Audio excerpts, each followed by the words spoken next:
convinced that most of you are truly processing geology. For example, Denise, over the weekend, right? Yes.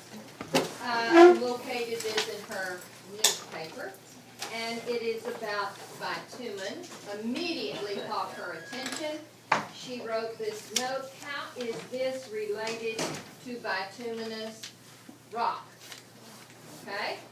And so it's really neat because bitumen is decomposed organic material. So, what is decomposed organic material? Heat, which eventually forms coal, sedimentary to begin. I have a question. Did you mean what are examples of this, or what is decomposed material? Because I heard two very different answers here. My question was, what is decomposed organic? I'm focusing on organic.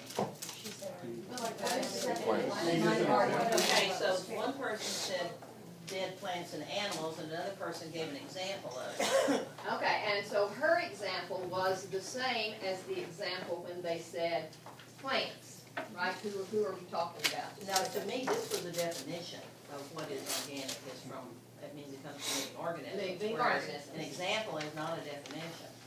I'm going back to questioning. Are y'all getting this here? And I wish I could get it, but I guess I'm just too old. Well, when you tell adults, you sometimes skip over those things and think, well, they know what I'm talking about. Well, that's exactly right. But anyway, so my focus was on that word in relation to what you studied. And so what clued her was the study of bituminous coal, which is which organic material. So an example. An example, plants, okay? And so this article happens to be mostly about materials that are left over from the refining of gasoline and diesel and so forth. This material is a natural seepage. It can be from plant organic matter, it can be from animal organic matter. They happen to be using for asphalt mostly oil, byproducts of oil. And they do that to make asphalt. So they are crushing a rock. We talked about the rock crushers in Conipa, and they are crushing an igneous rock, basalt, and they are mixing it with bitumen, mostly an oil-based product, to make road base. And it's really neat because the article talks about was used. Well, let me find a place. I just bracketed them. Yeah. And now I have to use my poor eyesight. Oh, right here it says natural seed. Patty, hold on, we can't see it. It's paper needs to be moved a little bit. Sorry. Right here in paragraph 1 it says, people have collected bitumen from natural seeps for thousands of years. Ancient people used it to waterproof their baskets and to attach their stone points to arrows and spears. Pretty neat. And today most bitumen is made from heavy crude oil, from which gasoline, diesel, and other byproducts have been refined. Down here it tells us that asphalt is the most recycled material in the U.S. Yes? Okay. Okay, how would you explain that then? Because sometimes when you talk about coal, what you C-O-N, coal, oil, and natural gas, coal comes from decayed plants. That's right. Oil and natural gas come from animals. So when you're saying this, is there a gray line? Is there? This is kind of a collective term for anything that is decomposed organic material. Can be plant, can be animal. So the answer is no to your question. It's not going to decompose into coal and then I'll make this up. Animals into coal and plants into peat or not peat, but Two distinctly different. That also reminds me of tar that you use on a road. Absolutely. I had the the privilege of going to the La Brea tar pits. And some of the best fossil evidence we've ever found from the La Brea tar pits. Okay, so tar is a bitumen, gooey, sticky, natural seep from animal life out at the La Brea tar pit. In Los Angeles, the middle of Los Angeles. Downtown. Okay, I'm confused again. Okay, could we come back to that, Okay. because I have a question that I want to talk with Patty about before we come back.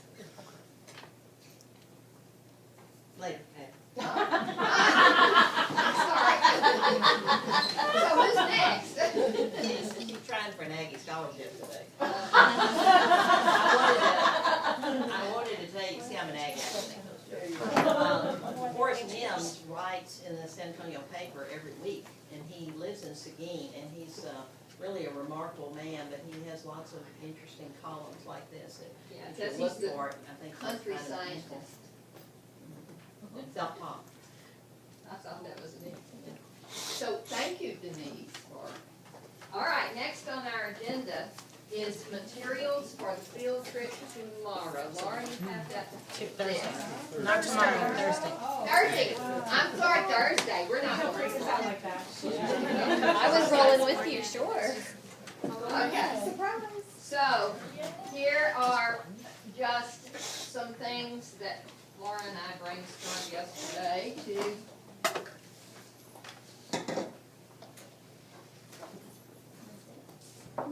is that okay? We are all wearing our white mix shirts. Unless I sent out an email. How many of you saw the email I sent out last night? Oh, good job. And because somebody asked a question if they were going to wear a white shirt for cover, did they need to wear their white t-shirt over it? No, you don't, or under it. But I did suggest that you bring an extra t-shirt. Okay, and so we said, something to keep your supplies together, small things like pencils and so forth, a backpack, a bag of some kind, that's cloth or soft enough that you can put it under your seat. Small. Small. I have brought the trays. I've been to the barn this morning and emptied out stuff. And I think I have 5 total, and we will place those in the vans. One will hold the rock hammer, the acids, the magnets, all the materials that you're going to need at a stop, baggies for you, Sharpies for you, and the materials that your van will need. Patty, could we go on about assigning that? Sure. Those? I sent in the email and told you we are going to assign one person to one set of equipment. So one person would have a rock hammer and the goggles that go with it, or they would be assigned the sledgehammer and the goggles that go with it. And you would take them off of the van, and you would keep up with it, and you make sure they get back on the van. Last time we did this, we lost 2 rock hammers. Teachers, adults, lost 2 rock hammers. And they're very expensive tools. And they were Patty's, and I had to buy her 2 new ones. So I'm letting you use my 2 new ones. Please, let's get them back. I can't ask her to replace them anymore. Because they got scared when the cops came. And we're not telling you that if you get this assignment, that you've got to be the person who swings that rock hammer and that sledge. We're telling you that it's just for you to say, who has the rock hammer I needed in this tray before that van pulls out? Because if somebody lays it down, we need to go back and retrieve it before we pull out, okay? All right, and There was a reason for that. We Bill, stopped you at- don't have to tell everybody. We stopped at a place that was in a state park, and we're collecting rock samples. Well, I grew up, when I was young, I lived in Chicago. When the police came, you dropped everything and you ran. All right? Well, I had already done my hacking away, got my collection, but other people were sitting there hacking. Here comes the cops. Everybody's running to the van, and there's Dr. West and Patty sitting there trying to convince this guy not to give us a ticket for collecting illegally. And they took pictures of it. And they did. And they posted it on Facebook with the tag legalized geology. And it has become a major challenge. I feared that last weekend I was gonna have to rewrite a brand new road log, even though I had just finished writing the road log, and they had been all so nicely bound. Wow. But until I had landowner permission, we weren't doing these places. So this is supposed to all be legal, but you're signing several forms to make sure that we're not doing anything. Patty, how many hours did it take you to drive that and write that up? Multiple days. You don't just do it once. You go and I'm asking that because I want y'all to appreciate the work in this little book that you're getting that's just looks like And it's. please understand, I'm not the only one. There are 3 of us who work on these kinds of things constantly. We're currently working on a Fort Davis map trip, geology trip. And so that's really big work, long distances, but And we have, guys, we have 2 earth science courses that meet at night. So if you're interested in working on your master's degree, those are 2 courses that might transfer if you're not gonna do it here. and we take them on Davis Mountain Trip and Platinum Trip. Okay, snacks, hopefully healthy type snacks if you want them. There will be some stops, not necessarily convenient for when you need a boost, but there will be some stops where you can get snacks. Well, no, we're not stopping for you to buy snacks. No. You bring your snacks. We're not providing, I sent that in the email, we're not providing your snacks. You bring your snacks. We will bring Gatorade and water and we'll get your lunch at Mr. Gaddy's, but it's a long day. We thought you should bring your water containers. No? I think you're gonna break them. I wouldn't bring mine. So This what is- are they going to fill to have a drink from your big water? No, we're bringing bottles of water. Oh, well. We learned something yesterday. Okay, handy wipes, something to wipe your hands with will be nice. You must have water shoes at the dinosaur tracks. And so a small towel, not a big towel, just a little bitty hand towel is sufficient. But prior to arriving at the dinosaur tracks, you will need to take off your boots or socks or whatever you've spent the day in and put on your water shoes. And that will be your last stop, so you could almost come home that way and then a hand towel just to wipe your feet if you plan to put your socks. And you could bring a Ziploc large enough, like a gallon size, to put them in if you wanted to put them back into, take them off and put them back into your backpack. Great, yes, Teresa. When we say water shoes, like are flip-flops okay No. versus river shoes? Flip-flops are not good. The water level is low. There's a lot of algal growth on the rocks.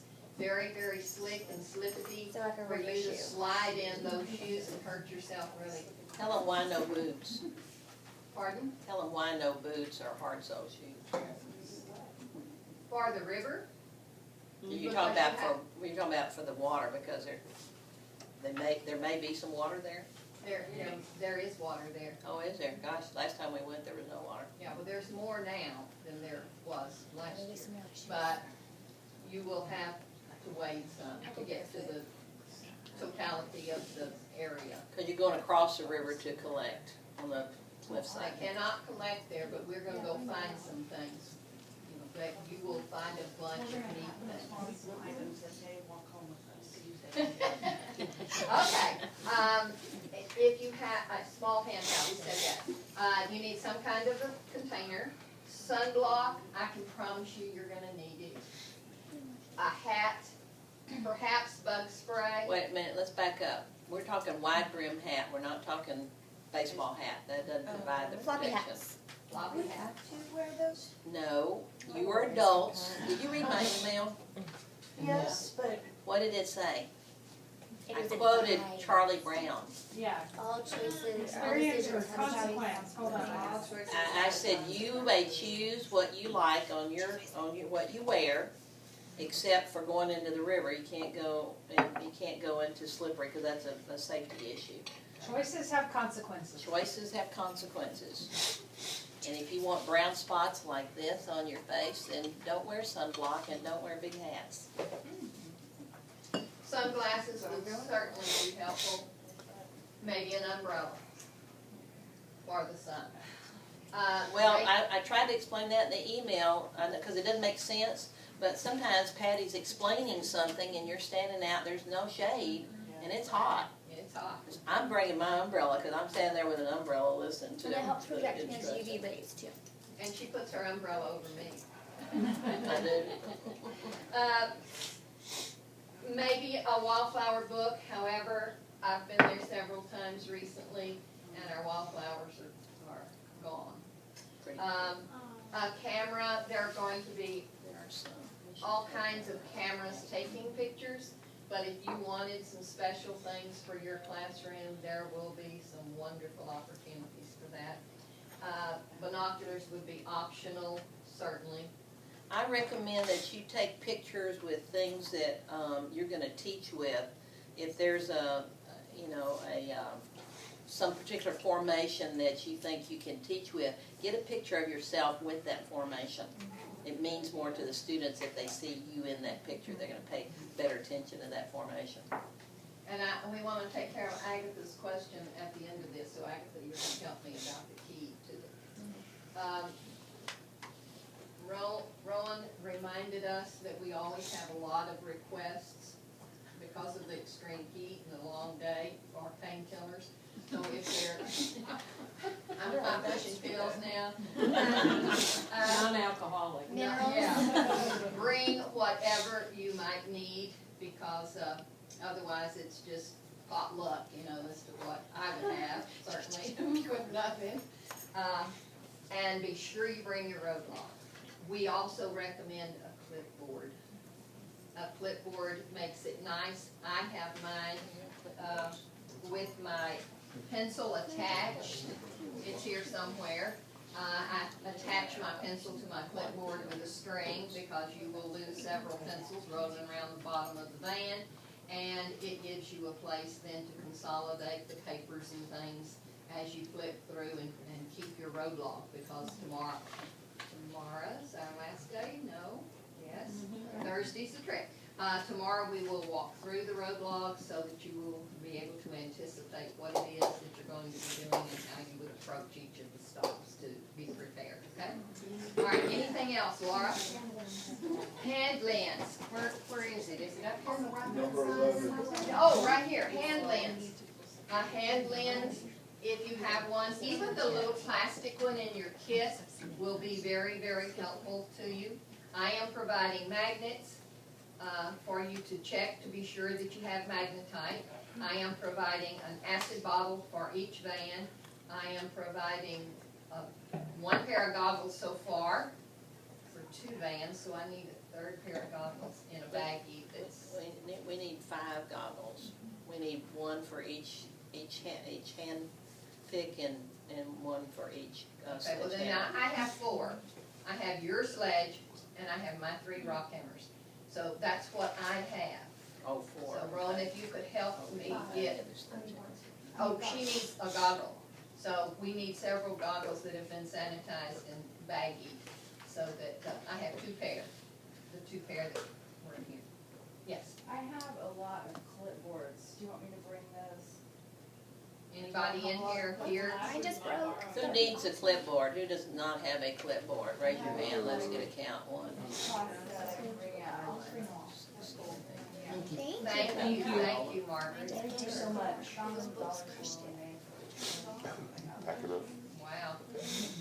Okay, I think that's any, yes, So the road log, is that something we're gonna write in, or do we need to bring paper? you're gonna write in it. It's all in here bound, and you will write in this, okay? Yes. We have an emergency, we need a list. I said this in the email also. We need an emergency contact for each of you. If you have any kind of issue like diabetes, we need to know. Okay? I also have a not-so-fun message, but I think it's already been shared with you, that the landowner, out on Alt House Road, where you will be doing a lot of collecting, last week killed 2 rattlesnakes on the road we will be traveling. So we have been warned, we will be very cautious. I will be scouring the road, the ditches along the roadside where we're gonna be collecting before you get there, to be sure that, Bring a stick or a golf club. yeah, Gotta be together. You just do this in front of you. yeah. I mean, it's not as big a hazard as people think. Right. I mean, I have been through trails where in the middle of people going through a trail, there's been a rattlesnake that's gone through it just quietly and Yeah. nobody noticed it till 10 people walk through the trail and it's going off the other way. They're going to avoid you. That's why if you do this stick thing, they're gonna go off. They don't come, they're not going to come after you. It's when you invade their territory. Except for me. There's Campana, we're going to get her. I'm here, gotta get me. All right, I think that we've covered everything that you might need to locate or make arrangements for. Unless you have other questions, we're done with that, okay? Agatha has a question. Before she asks hers, do you need us to email you our contact info, or you No, just we're send gonna out get it paper? today. Okay.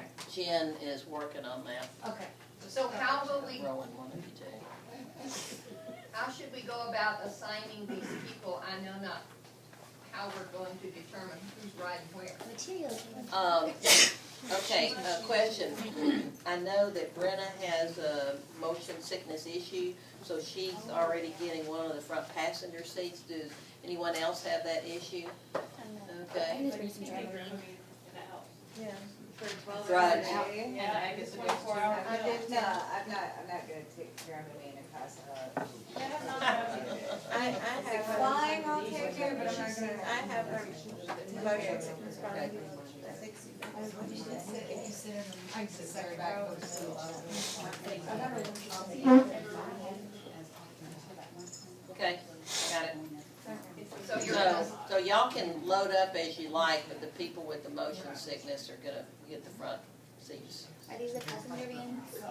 Like the, These are 11 passengers, which means the driver and 10 passengers. So it's 2 in the front, 3, 3, and 3. so how should we assign And the equipment? You want to assign the equipment? we'll take care of that. Okay. We'll get somebody, we'll get someone to volunteer on each bus, each van to do that. Okay. Agatha's question was, she wants a copy of the key for the wall out here that we observed yesterday. Do you have access to that key, or know how I can get access to that key? Oh, I'm with you, I got it, oh yeah, I'm yeah. on it. We looked for it, we couldn't find it. You can I'll go run the copies if you'll provide me the key if everybody wants. She wanted to go take pictures with some of the samples that are there, so. I have to find it, but we haven't. Okay, all right, I okay, mean, it's, all right. all of our faculty in science ed have it, it's not difficult. Not this unsaid people. Okay. We don't love you, Dad. Uh, You're not in the in group. I just thought it was different. Alright, I want to call your attention to this. To connect. Laura last week took our plan and has highlighted the teaks that we have addressed and that we will address. And so you can see that we pretty much have taken care of every grade level with something, and we have not marked the process skills, but every activity that we've given you has picked up as many of those process skills as possible, and that is an excellent way for you to enrich the lab and make it yours, is to modify for different levels of students, and certainly to modify for what you're going to be stressing and for your student body and for your location. And, there are all kind of factors that would go into modifying the things that you've received. So we have I guess grade 1, we've slighted you. No, it's on them. Oh no, that says great. Never mind. Did we miss it? There's Earth and Space, but I can't read that little print from here. I have to have my magnifying glass. Come on, Tim, can you read it? Come on, Tim. I'm curious. She'll find something. Yeah, this is kindergarten. Okay, I may modify this, so, Absolutely. and that probably doesn't surprise you. So I'll go through here and look and see if I think that there's other pertinent ones. One that Patty was talking about was one of the, it's not a process skill, it's No, the concepts, yeah. We didn't mark any of the Yeah. process skills on the back. Yeah, on kindergarten, it says observe, describe, compare, and sort rocks by their size, shape, color, and texture. So, We did. so, I mean, what you can see is, it's all the way through grade 8, the earth science strand. And she says it's They still were just grade 1. missing first grade. Is that one in there? Oh, that was the one. Yeah, look at I'll first look. grade. It's not highlighted, but I'll look and see. They don't need that. Well, right, I mean, the teaks don't mean that you can't, if you're not a teacher, you can't teach it, it just says in the teaks that you must teach it. So you can add and certainly should. I mean, it doesn't say anything about bituminous coal or, you know, it being used by Indians or whatever. That doesn't mean you can't teach it. And the full cycle doesn't happen to way up there, so We you're got gonna, it, Tim's got it. what is it? First grade, observe, compare, describe, and sort components of soil by size, texture, color. It was soil, we thought it was rock. It's just physical properties, you know, using Yeah. materials. Soil is a part of that cycle, really, truly, yes. Whether The it's weathering of the rock.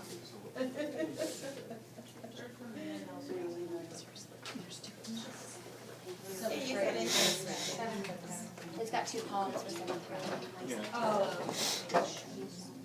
Oh, here it is, gather evidence how rock, soil, and water help to make useful products. She's gonna find a lot, and that's the way it is, I never sit down and look at it, but I don't recognize something else. I really think would fit, yeah.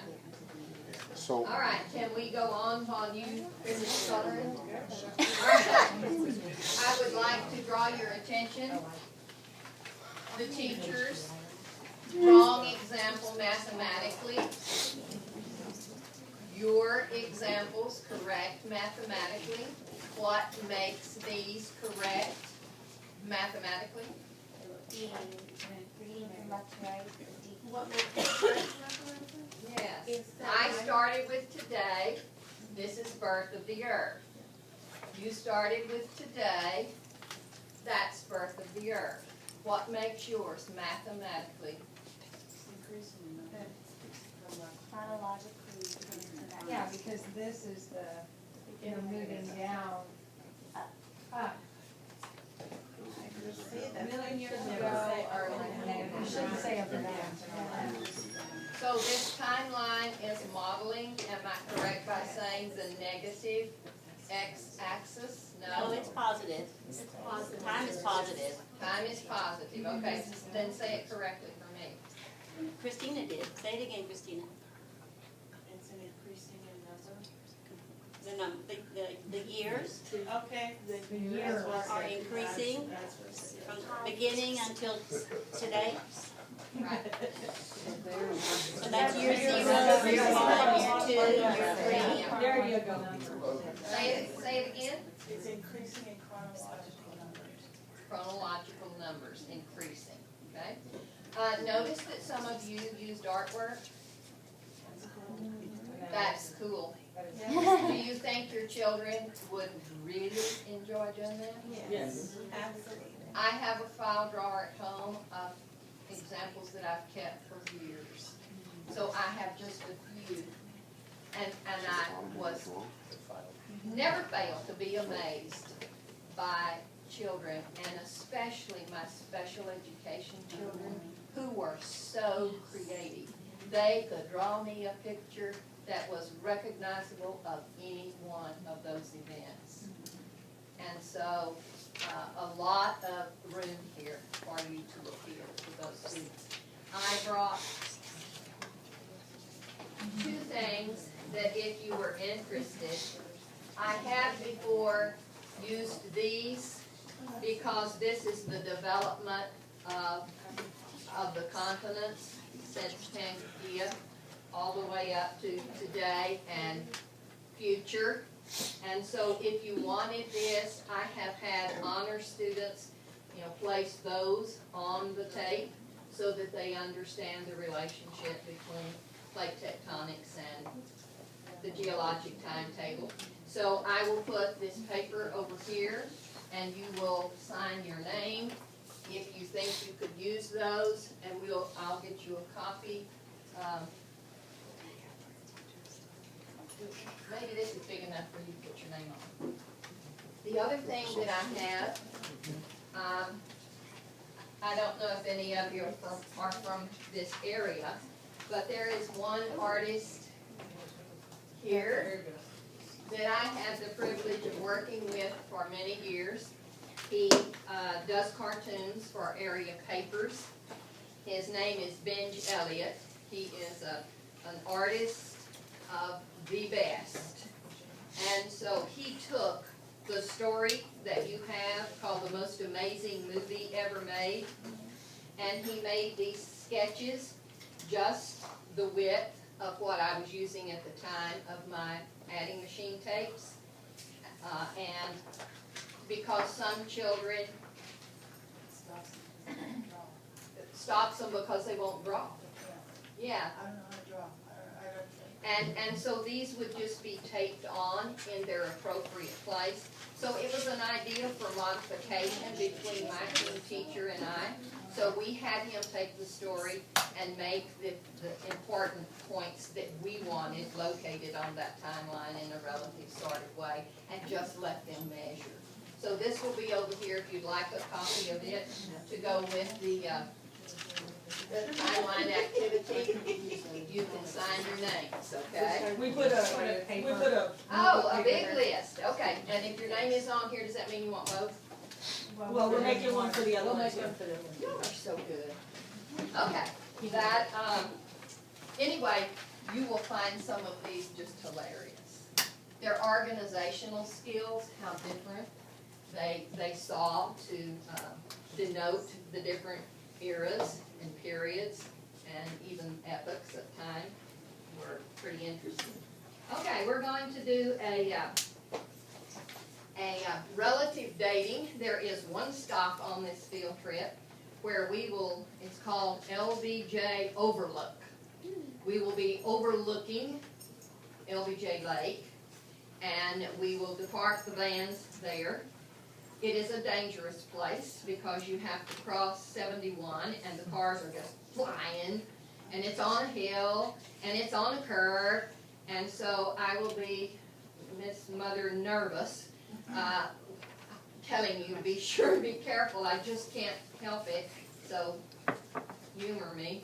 But we're going to have a lesson as you stand there and look, and we are going to practice your relative dating skills. So we're going to spend just a few minutes going through relative dating and absolute dating so that you understand how these numbers up here correlate. And I left mine up there, wrong as it is, because I'm going to use it tomorrow to help you understand the ages of the things that you're going to be seeing and the things that you're going to be collecting, okay? Patty, Which, yes. yours is not wrong, okay? Oh, It's not wrong for science people. It just is not in the convention that the math teachers use. but can't we do better and help the students better by doing it? Yes, That way. but yours is not wrong. Okay. It's just different. Thank you, Sarah. Okay, so in your binder, I run you back and forth through your binder and through your textbook, and you have this page 75. Would you locate this page, please? This is the kind of thing we will be doing as we view the road cut at LBJ. road cut. There is a big old warning on your road log. No rock hammers off the van. And I mean that desperately. We will have somebody contacted and they will be out there. They are used to people coming. It's a very, very famous stop. But there will be no rock hammers on that wall. Okay, you will find all the samples you need. It weathers and it's down in the bar ditch. And you will pick up magnificent pieces, but you will not get anything with a rock hammer, okay? So pay attention to those warnings in your road log. Okay, so this is a picture of the Grand Canyon. So it says, most people easily recognize this photo. Observe the photo and identify any patterns that are evident. So can you tell me any pattern that you see? I have a picture of the Grand Canyon, but it's somewhere. I should have been here hanging it, but never mind. Okay, so what are you noticing? Good. And what is that? What do you interpret that to mean? Yeah, sediments deposited, one on top of the other. All sedimentary features. However, if you were to hike to the bottom of the Grand Canyon, you would experience some metamorphic rocks and granite. It has weathered down to the granite core of our continent. Okay? All right, so what else do you notice? Yes, layers, but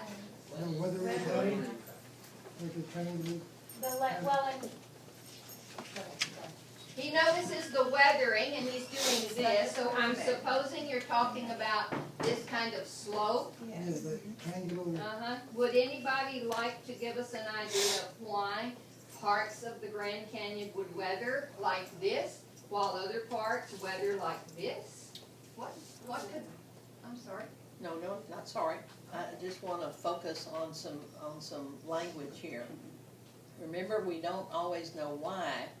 So what I think is being asked here is what kind of inferences can you make about this? What do you think?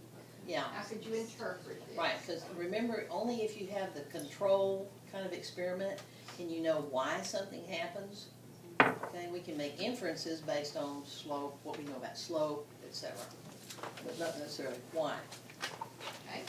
All right, so what might you infer about this slope as opposed to this one? Teresa? I was thinking between like the wind going through the valleys and the water that was there. The wind and the water going through the valley might be responsible for that difference in a pattern that we are observing. What, Johnny? Those layers have different types of sediment, so they're weathered differently. They weather differently, she's saying, that the rock here, the sedimentary rock here may be different from the sedimentary rock here, and thus they have different rates of weathering perhaps. One weathers faster than the other. What would you say? The shape, the erosion, I'm thinking either fluidity of the water, so how quickly it's flowing, and then, the breadth of the water at one time, so like flooding versus regular amounts of water. Maybe changes in the flow of the Colorado River, both its current and its volume, perhaps had it resulted in a different pattern of weathering. So you're going to be observing on a significant part of this field trip Mesozoic, Cretaceous rocks, and you are going to see a whole lot of Glen Rose limestone. Glen Rose limestone is the layer that is very prolific with the dinosaur footprints that are in all of this area. And so you're going to notice the stair stepping. So watch for it. When we get to Devil's Backbone, you will have your first aha moment at seeing what's known as stair step topography. So you look out into those canyons and you watch those stair steps going up the sides. You will see that all the way to the Central Mineral Basin over near Llano. All Cretaceous rocks. Road cuts, you're gonna see layers, you're gonna see a lot of fossil evidence as we pass by, because the rocks in the Cretaceous are very fossiliferous. Okay? Alright, and so, some explore. This is just a key, and so you're going to be discovering your geology vocabulary through this little activity. And it says, a key. If you see this stippled stuff like this, that is post-intrusion weathering. These little pieces right here are eroded fragments in younger rock above it, but this is an intrusive igneous rock.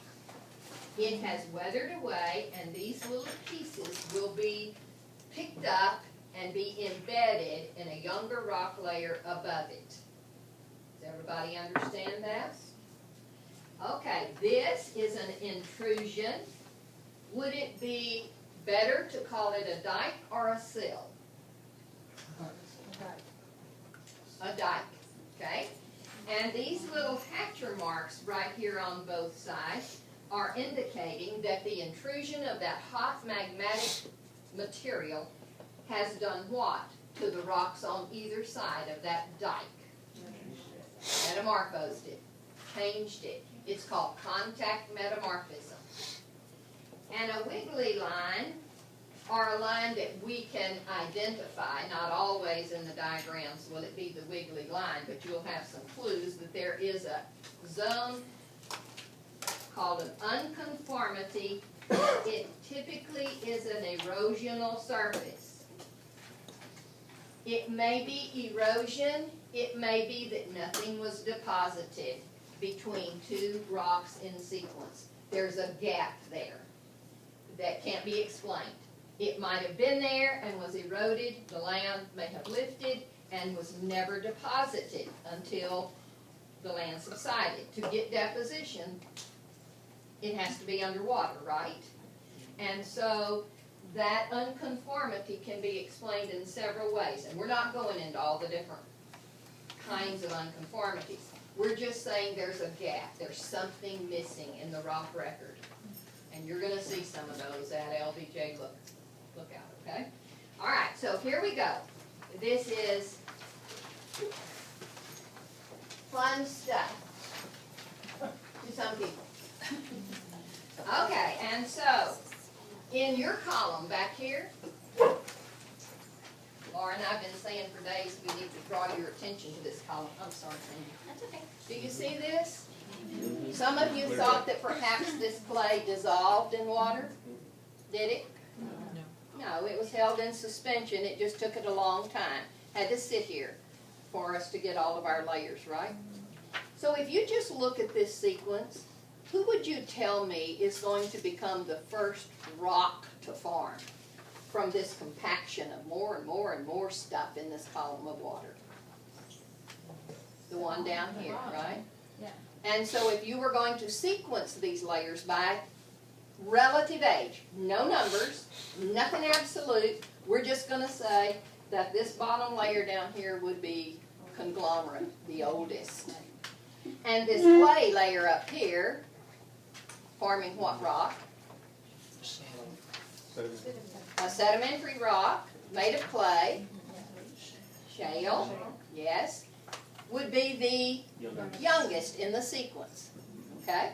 All right, so looking at this picture, what would you tell me, and I'm going to model for you how you must approach these sequences so that you don't make a careless mistake. We have this question over here, but I want you to sequence. You always start at the oldest event. So, who's the oldest in that road cut? In that cliff over there? Who's the oldest? One on the bottom. So, we have deposition, and you write it short and sweet, but deposition of one, anything else? Oh. One, what else? Two, three, and four. Those layers were deposited. And then something happened. It cracked. What happened? It cracked. We have a fault line, and we have a shift, right? There's been motion. And so the layers have been displaced, called a fault line. Now, those layers had to be there, right? Yeah. For them to be faulted. Does everybody understand that? You couldn't have had the fault and then the layers be deposited. You agree? Yes. Okay. And so we have a fault, and we have some uplift. And so this side was uplifted, this side down faulted. And then what happened? More deposition Of at who? 5 and 6. Deposition of 5 and 6. Now, when you've done this, answering the question is easy. So the question is, the fault is younger than which layers? This fault is younger. No, younger than. Younger than. Then 1, 2, 3, 4. 1, 2, 3, and 4 is your answer. 1, 2, 3, and 4. It will get easier, okay? Here we go. Number Does it, B, letter B. can I go back to letter A? Yes. So the fault line is younger than 1, 2, 3, and 4 because it occurred after that sediment was layered. That's right. Okay, thank you. You're discovering vocabulary is what you're doing here, okay? So we'll finally put a turn to it in a minute. Okay, letter B. What happened first? Deposition Brenna? Layers 1 through 3 happen first. All right, I'm gonna say deposition because they are layers of 1, 2, and 3. Why did she stop at 3? Because you have that dike intruding, that intrusion. Okay, and it didn't go through Number 4. number 4, right? Okay, and so what happens next? This was step 1. I'm gonna go back and number these just so we don't get mixed up here. Okay, what happens after 1, 2, and 3 are there? You have an intrusion. Intrusion, and we're gonna lump some things into this statement because at the same time that this stuff intruded, it did what? But long before weathering, it did, It metamorphosed. and it metamorphosed. And it metamorphosed 1, 2, and 3, right? So what happens now? This is not a wiggly line like the key says, but this is an unconformity. It is an erosional zone. Do you see these pieces of this stuff? They were eroded from this and picked up by the sediments that were deposited above. Yes. So, a dike doesn't always have to go all the way to the surface. No. So it could be a deposition of 1, 2, 3, and 4, except you have the weathered pieces of that. The So you weathered know pieces. that was included in the deposition. That's right. That is exactly right. If there weren't the weathered pieces, it could have just been. But it stopped right there. Yes.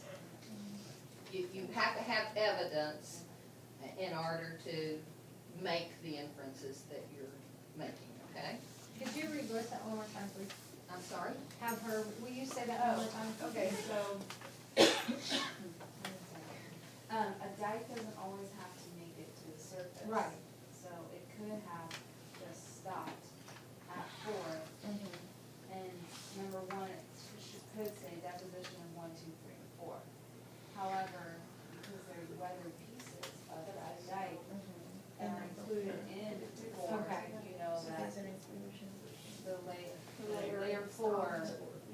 formed after the weathered pieces. So That's at right. one point, the top of 3 was the surface. Right.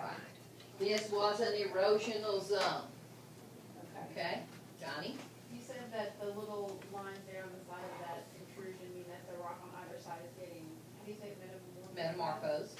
Does that mean, but can it stop? Because then as the heat goes out, some is gonna get less, so then some of the rock will not have changed? Some of it will not have. This is called contact metamorphism. And obviously, it's not as severe as regional metamorphism, you know, where you've got continents colliding and really lifting things up and lots of heat moving towards the surface. But there will be more extreme metamorphism right up here next to the intruded material. And it'll kind of feather out from there as the heat is dissipated into the rock layer. But it will not cover a very vast amount. Is that why sometimes I find rocks that are awesome, like half of it Yes, is like a different type and the other half not? yes. And we're gonna see some contact points where you're gonna see the metamorphose sitting right beside the granite that intruded. At the Lanite Dike, it's a perfect example for you to see that. Okay? All right, and so what happens now after we have intruded and metamorphosed 1 through 3? Weathering. But- Weathering. Weathering.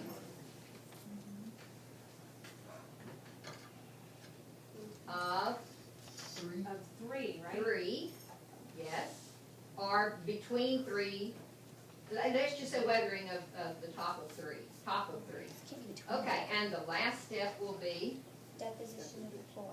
deposition of 4 to include weathered pieces of the intrusion. You can probably say it simpler than that, shorter than that. All right, this is gonna be letter C. What happened? What is our first event? Deposition of 1, 2, 3, and 4. 1 through 3. 4 was But 4's got the lines. deposited. But I would say it's not because of what Teresa said. You had your evidence of metamorphism up there at 4, which implies to me, and Teresa, I believe as well, that those 4 layers were there and then you had your intrusion. Because you don't have evidence of weathering on top of that. Is that what That's you right. think too, Teresa? So there's a line that needs to be. 4 had to have been there to have been changed at its bottom contact point or surface, right? So we're gonna say step 1 is deposition of 1 through 4. Wait, we haven't answered our questions. Who answered the question number B, about B? The intrusion is younger than which rock layers? Just one. Wait, I hear some differences. On B, On B, right here, Because the intrusion is younger than which rock layers? 1, 2, 3. 1, 1 through 3. 2, and 3. Got it, okay. And C, we're just now doing, okay. So we have deposition of 1 through 4, finish it. And then you have the intrusion.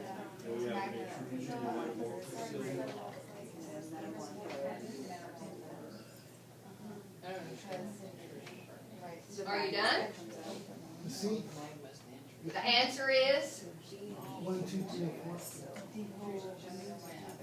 the intrusion is younger than which rock layers? All 4. 1, 2, 3, and 4. Okay, you do letter D. I know, it's kind of hard. Write your sequence. Start with the oldest event. Oh, gosh.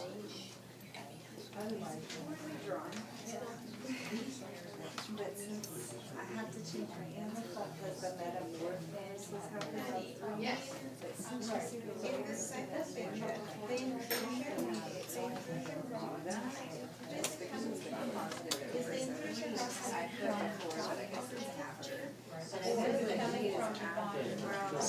The intrusion is coming from inside, deep inside the earth, so it's coming this way. So the intrusion, the rock is older. It may have cooled more recently than the deep, to make the rock, but the magma itself is molten material from a battery,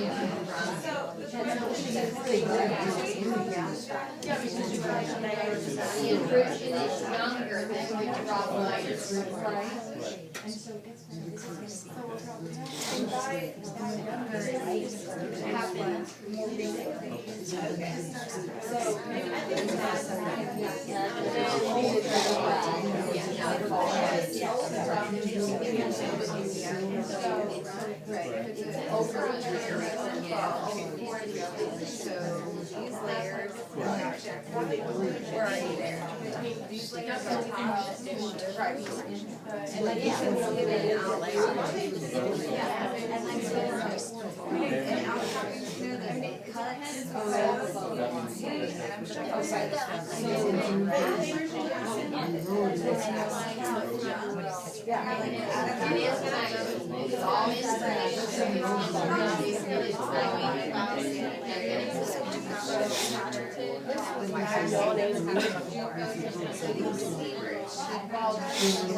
And so this is amazing. I'm listening to these good teachers helping everybody understand. Is everybody ready? Not quite. Okay, continue. Are we doing just D or D and E? Go ahead, work easy. Do D and E. It was straight, it would have ended up afterwards, but it was already there, so she can push it up to make it.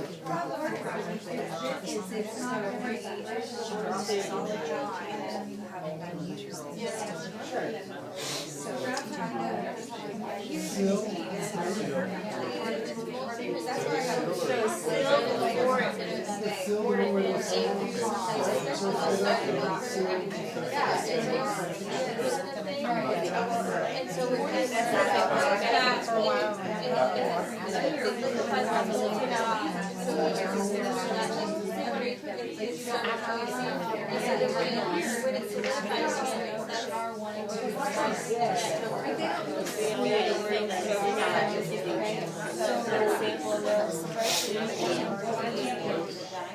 Okay, Lonnie, yeah, it's your last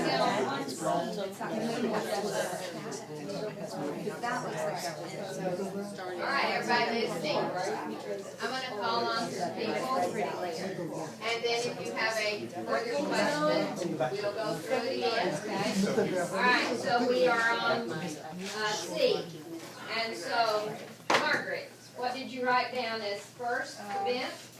Deposition of 1 and 2. Are you on C or D? Oh, oops. I thought we finished. Deposition of. Oh, we've already done C, I'm sorry. Margaret, you're on D. Okay, deposition of 1 and 2. Deposition of 1 and 2. Anybody disagree? No. We got lots of hands disagreeing. Lots of hands disagreeing. D, we're doing D. We're doing D, right here. So, Martin, what'd you say? Deposition of 1, 2, 3, 4, and 5. Well, I can't really tell 5, but I'm assuming 5. I'm assuming. Yeah, five. I think Three. good to say you're assuming some things. You can't see the top of 5 up there, but it appears that it's another layer that's following the fold, perhaps, maybe. Okay, and so Martin is saying deposition of 1, 2, 3, 4, and 5. How many of you agree with that as the first step? Margaret? I say 1, 2, I changed my mind to 1, 2, 3. 1, 2, 3, maybe, she says. Okay, let's have some discussion. What's your evidence? Support what you're saying with evidence from the picture, please. Karen?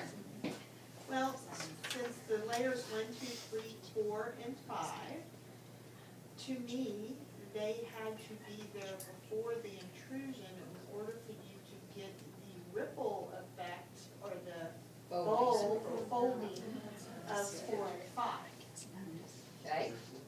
She's saying that this is folded by this intrusion. Is there any more evidence that you can use to support that? I just have a question. If the intrusion came in ripples on 2 and 3 and it already has that shape, and then you have deposition on top, it would take that shape as well, would it not? So that means 4 and 5 could be added later. Right. No? Generally, it is deposited in a horizontal layer. Even if it's on top of something that's curved, it doesn't take that shape. It would generally do this. It would settle here, and it would settle here, still pretty much in layers. There would be a little bit probably, at the contact points coming up, but it's but because those layers are so perfectly folded with the top of this, we assume a laccolith, that it probably lifted all of those layers. And just like Martin said, we don't have real good evidence about number 5. It could have ended up being perfectly flat on top. But because we can't see that, we have no evidence. So I would have to assume either one, that it was 1, 2, 3, 4, and then later 5, if I'm going to assume it's got a straight line up there. But if not, and I don't have that evidence, I see evidence that 5 is there. I can't see enough to know for absolute sure, so you could accept either answer, okay? And that's the way geology is, okay? You don't always have all the little pieces. It's how much evidence that supports an explanation. It goes back to what we were talking about with hypothesis and theory. What evidence supports the explanation that 1 through 4 was there initially and then 5 was deposited, or 1, 2, 3, 4, 5 were there and initially? I'm gonna write this. This is what I'm supposed to say. What explanation supports? What evidence supports the two different explanations? What evidence supports the explanation? Each explanation. We can't see. The explanation. Space. Okay, what evidence supports the explanation? And I shorthanded that. Okay, let's do E. You do E. Quickly. Wait, we didn't finish D, did we? D's not finished. No. And the deposition of Because we layers have 1, 2, deposition 3, of 4, 4, 3, 4, and 5. And then, And then we have an intrusion on layers 1, 2, and 3. intrusion and metamorphosis. Good. And then, That's all. the uplift occurred at the same time that the intrusion occurred. So we have intrusion, metamorphism, and uplift. And the uplift is when you Or folding 3, 4, 5. 3, 4, 5. of 3, 4, and 5. All right, do E, or have you already done it? Yes, No, I'm sorry, Martin has another Um, question. Do you have to distinguish between the intrusion of the dike and then the laccolith, or just include intrusion? It's all one event, all together. Have you already done E? Yes, No. I am. Okay, everybody do the E. And we didn't answer D question, so. Did y'all put 1 through 4 here or 1 through 5? I did. I finalized it 1 through 5. Stop at 4, because I don't see any more. I feel like at 5, it's doing the same thing as D's 5, 3 and 4. 6 is straight across. but 5. Five has a little bit, So would that but be that more of that might be, unconformity? or it might be how, when you have something that is considered, they keep packing I could change it to 3, 4, 5, I don't know. So did you do your intrusion and then go all the way up to 4, because it goes over 4?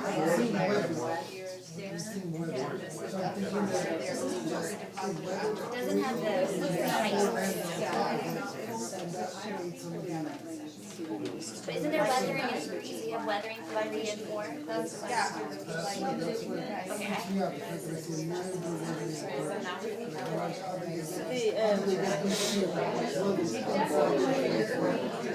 Right, and there's metamorphosis. Maybe added up, maybe that's complicated.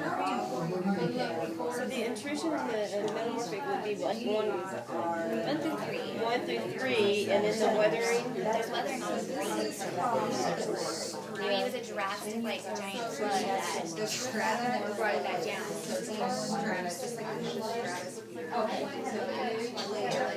And then 5 would be deposition, but it's also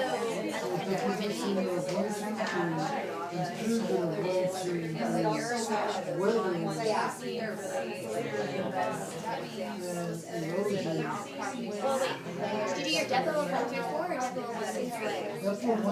Then you have to have a depot of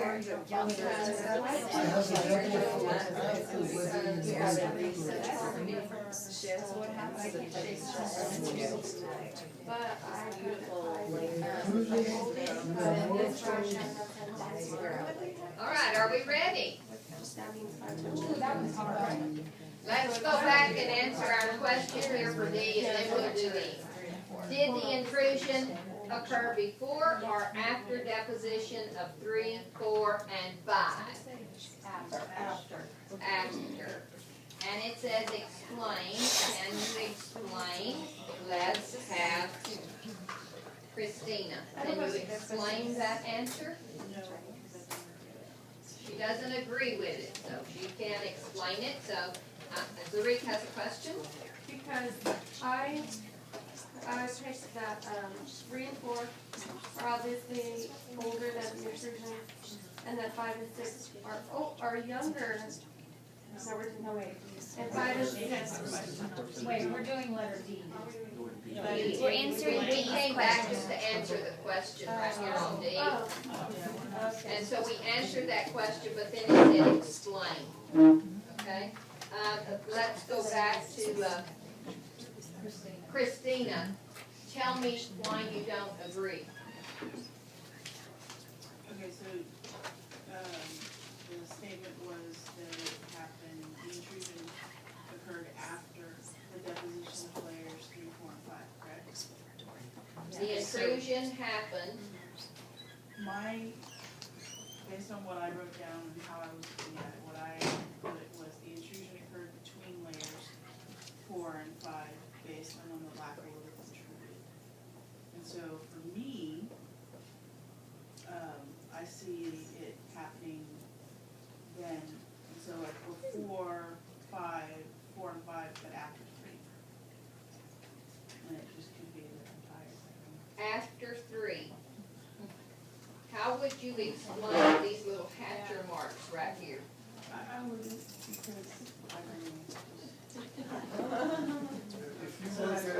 If you look at E, you see how 4 we have the uplift between 4 and 5? You see how 5 is almost a straight line across horizontal? But if you look at 4 and 5, notice that the folds are uniform, so that means that they're they were there, and then it was pushed up. Very nice. Okay, and so we're on E now. I backed this up because I didn't complete. All right, so what I'm gonna say happened first, we'll let you get, we have Christine already. Donna, what happened first in E? Okay, I'm confident that we had deposition of at least 1 and 2. I'm What makes you confident so of that. confident? Well, because those layers are there. Now, where I follow power, where my confidence really falls apart, is at levels 3 and 4. Because as I look at, I think level 3 was probably there too, and I bet level 4. Why I'm wondering is because you got evidence of weathering at the top of that lactolith. Did I say that right? Yes, this is perfect. Okay, you've got evidence of weathering on there, and I don't know how you could have weathering underneath rock. So I guess that's where my confusion lies, and if someone can help me, I'd love you. But I'm thinking, what I wrote down is deposition of 1 through 4. Deposition of 1 through 4. Does anybody have any evidence to dispute that? Martin, what do you see? I'm seeing 1 through 3, because then you would have to have weathering similar to what we had on B. To have weathering maybe on the top, and then the deposition of 4, with there being a little bit of irregular formation because of the contact point, if they're going a little higher. So it's not a straight line, but it's not as uplifted as what I would expect, based on the curve of the intrusion. Brenda. My question is that it metamorphed 1 and 2. Right. It did not metamorph 3 and 4, but there is uplift, does that mean it actually became extruded? There's one that broke the surface, and that's why it didn't metamorph? Everybody listen to her question.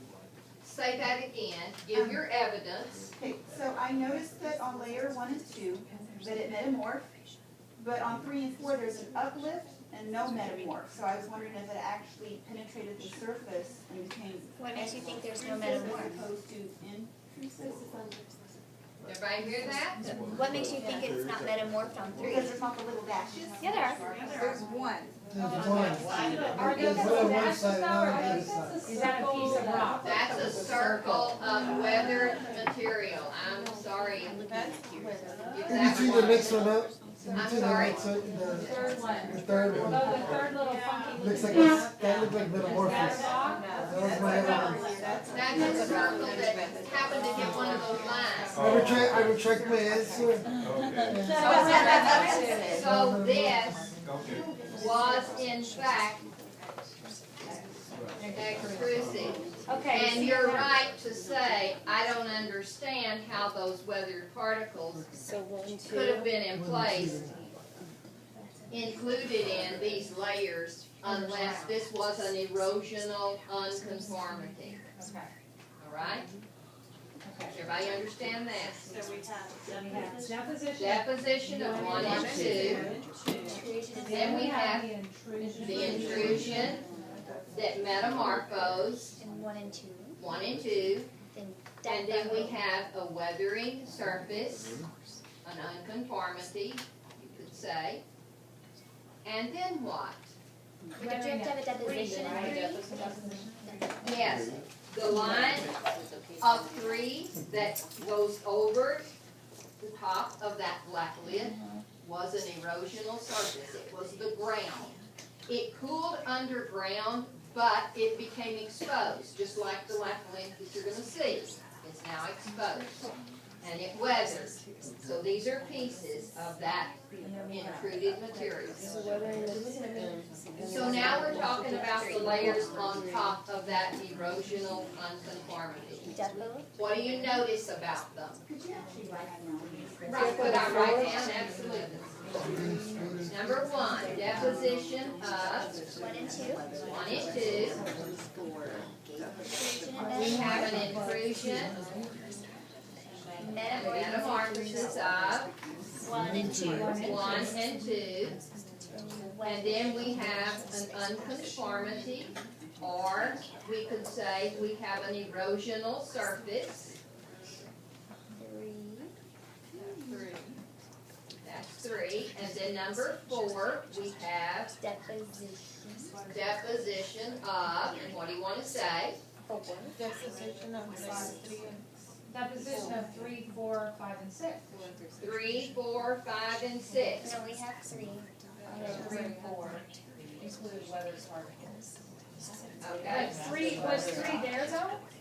Three contains the weathered particles, so this had to be the surface. So three came after the weathering. So This weathering layer. and then deposition. And then deposition of three. So deposition of three, do you think they all came together? Do you see some evidence of that or not? Oh, some more erosion after three. Cause you've got some of that eroded material in number four. Good. And so deposition of three and erosion, another unconformity. And then what? Deposition of 4, 5, and 6. And our questions, did the intrusion occur before or after deposition of 3, 4, and 5? And 6, I'm sorry, and 6. Happened before. Okay? All right, so you have a little question over there that can be your test. But let's look at the vocabulary that we're going to attach. So these are geologic terms. Relative time, we've done nothing to give break. No, I'm not saying break, I'm saying We're going to. keep that in your mind. Okay. We're just going to attach the vocabulary, okay? And then you're breaking. All right, and so we've done nothing with numbers. We are only saying older, younger, with evidence to support that explanation, okay? But if you give, and this is on your paper, but absolute is going to give it numbers. So how do we know the age of those different rocks that you're going to be collecting on Thursday? So Sandy's going to take care of that after break. Look at this title. This definition. It says the law of superposition. So back there with that column, you told me who was older and who was younger, right? You had just understood a law in geology called the law of superposition. It is a way to say if there's sedimentary layers, the oldest will be where? On the bottom. The first deposited. The younger will be on top. A superposition to the older layers, okay? All right. Then there's another law. It's called the law of cross-cutting relationships. And that law says in order for a sedimentary layer to be cut by a fault, by a fold, by an intrusion of any kind, who has to be older? The thing that does the cutting or the thing that got cut? The thing that got cut. So those are two laws in geology that are used to interpret sedimentary deposits like you will be doing at LBJ Overlook, okay? And that would be relative time. That's relative time that you're practicing, that's right, okay? All right, so you're going to break, and when you come back, try your hand at this final test right here.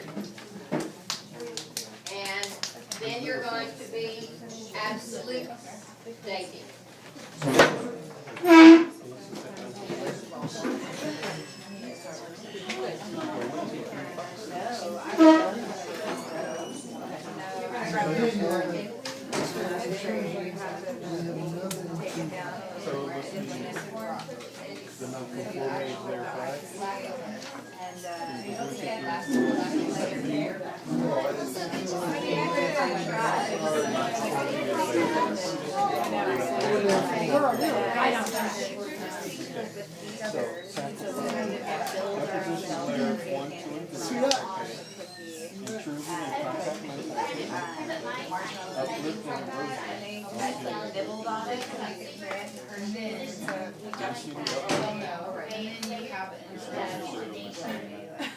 It was so messy, I was like regretting it immediately. Because the icing was all like blue and purple and tie-dye, and so like I did a lot of cleaning afterwards, but they did really got it. Well, they usually usually home, but I'm kind of anal about things, so.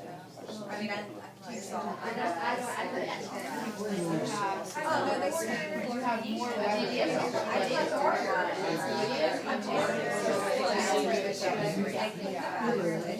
more fries. Oh, yeah. And I don't think it hurts anybody. Take care of it. So you're, that's That is a great part. as opposed to the Farmers Point, those layers Yes. Oh my gosh. That's so slow. Deposition 1, 2, 3. And they don't have it anymore. We're not using scope and sequence anymore, right? I mean, man, we appreciate him. You know, I should email him and just say, we were talking about this, I'll do that, I'll be right back. because we really don't. Still working. Yeah, that I know. But technically, that's not what we go by. Right. So then after 4 cans, That would be, so I got to one or two with my archaeology professors, but so. And how does it relate to? I haven't done science yet. so this is something. That's where I'm at right now. I would love. Because in 4th grade, These 1, 2, and this is 3 big, had to already and this is Yeah, big. so that would be. These two and that's things something right I here would- are the biggest like parts where of I 4th grade math. And you're always already have space. Yeah, It's we like a do. road. Look at all this, see, look how much is division and multiplication.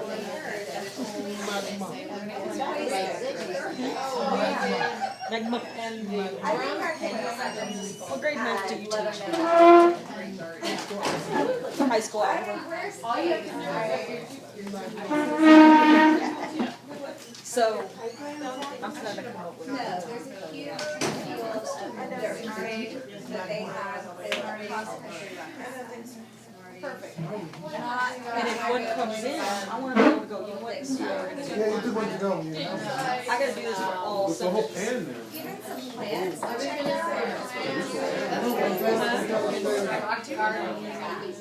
Oh, my. I didn't go through that math, you can do it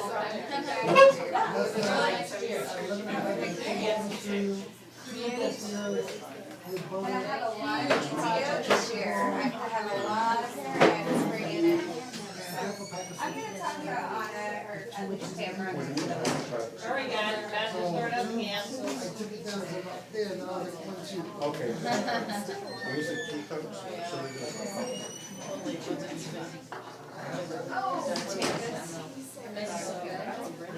Oh, I haven't got the blue extra either. I'm not good at it. No, that's what I ate out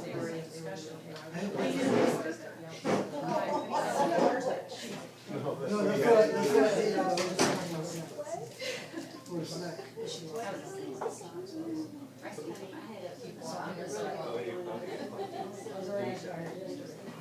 I ate around 11 and then I watched NBA Summer Night. As long as I'm I didn't remember waiting for plays. Mariah, Laura. Is that right?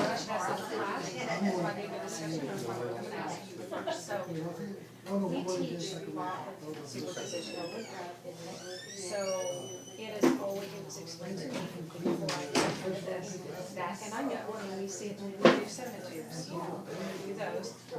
But now I'm kind of feeling like I'm creating some misconceptions by just saying to them, it's, you know, always from the bottom, always from the top, because then if you have an intrusion going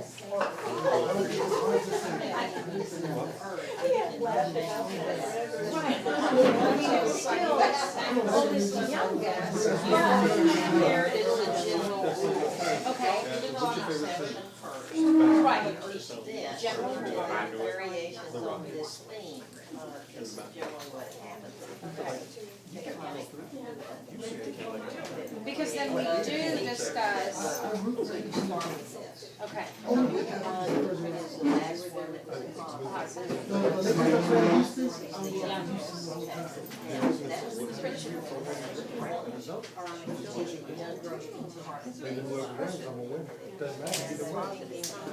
I'm rooting Dallas is winning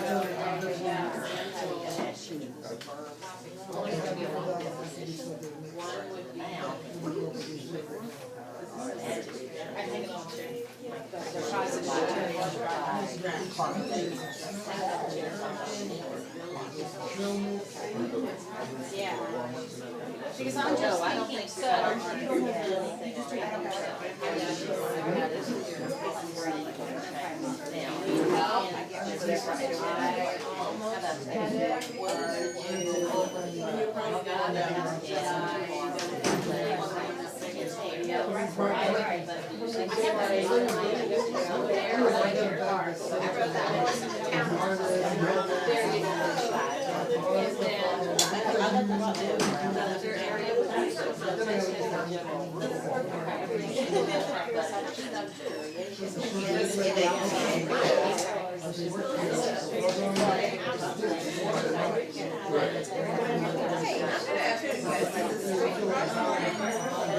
Because then we do go into the talking and the don't.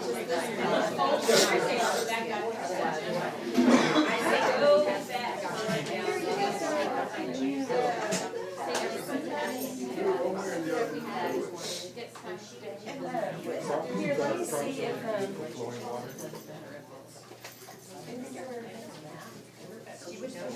Okay, and now, when I say I raise the bands, are we supposed to reserve bands?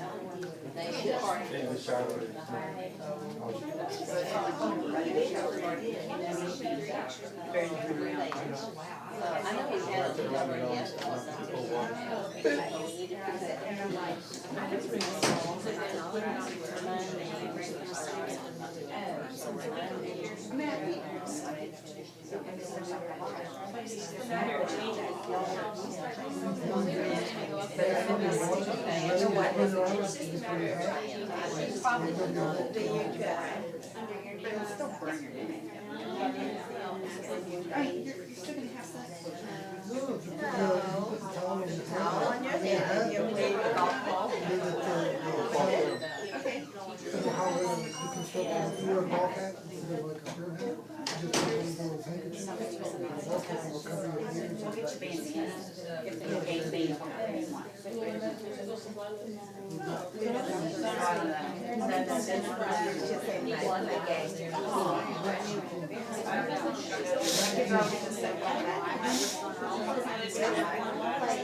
Okay, guys, let's get started again.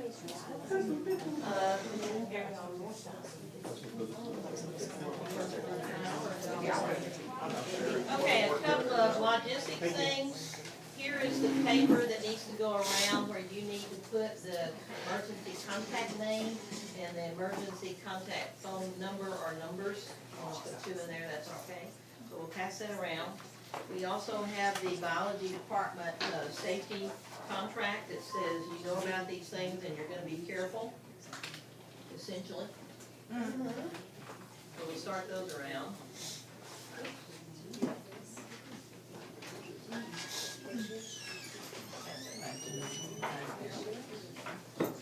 Alright, and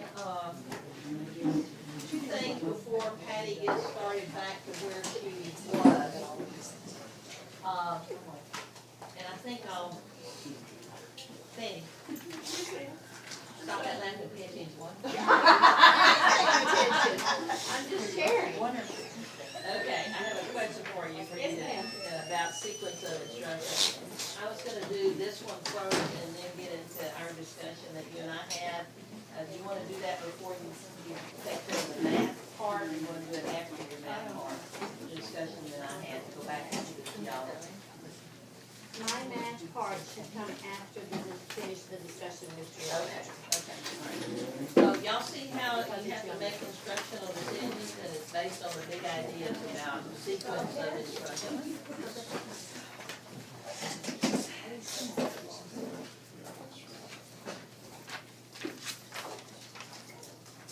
understand as you're getting your emergency contact that you may have your phone or your iPad out and for that use, right, but not other uses. They ask you that way, okay?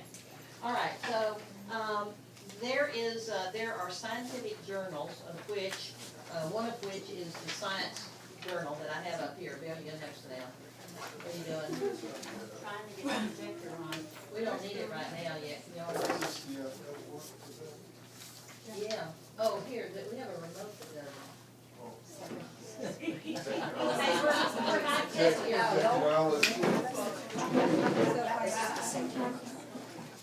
Thought it was back in the line.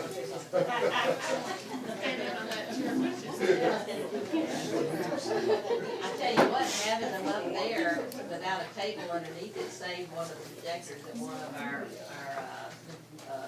New Braunfels schools. People came in and were stealing, and they got them to take the projectors off the ceiling, but the teacher had moved the tables away, and that was the only room that the projectors were not Okay, so this is going back to our discussion about theory, and it links with geology, okay? This is a journal called Science. There are two major journals in America that are kind of general science, and one is Science and the other one's called Nature. So these are the scientific journals. If you look in these journals, you'll never see the word prediction, okay, for scientific, not the articles, but scientific, not the general public articles, but, I mean, you may see it in there, you know, because it's kind of used layman terms, slang, which you'll see in here, but not on their real scientific research reports, which I'll show you. All right, so this is Science, and this was May of 14. It comes out weekly. I get it weekly. And I was just glancing through this, not because I was looking for anything particular, but it's always good to see what's in there. And lo and behold, here was this article that fit right in with what we were talking about today. So this is a skull. Can y'all see this? Okay. All right, so this is a skull that some divers, American divers, found in an underwater cave in Mexico. And it has teeth in it, and it has, you know, just almost a complete set of what they need here in terms of the skull. So what they did is, you know, the anthropologists started doing the analysis on it, and I have labeled, can you see right down here it says a 1, and then over here it says a 2? Okay, so there are competing hypotheses, or sometimes they're big enough to be called theories, in where did American Indians come from? You probably heard about this, kind of common knowledge, right? So the one that's been generally accepted has been which one of, where did the American Indians, do they think American Indians came from?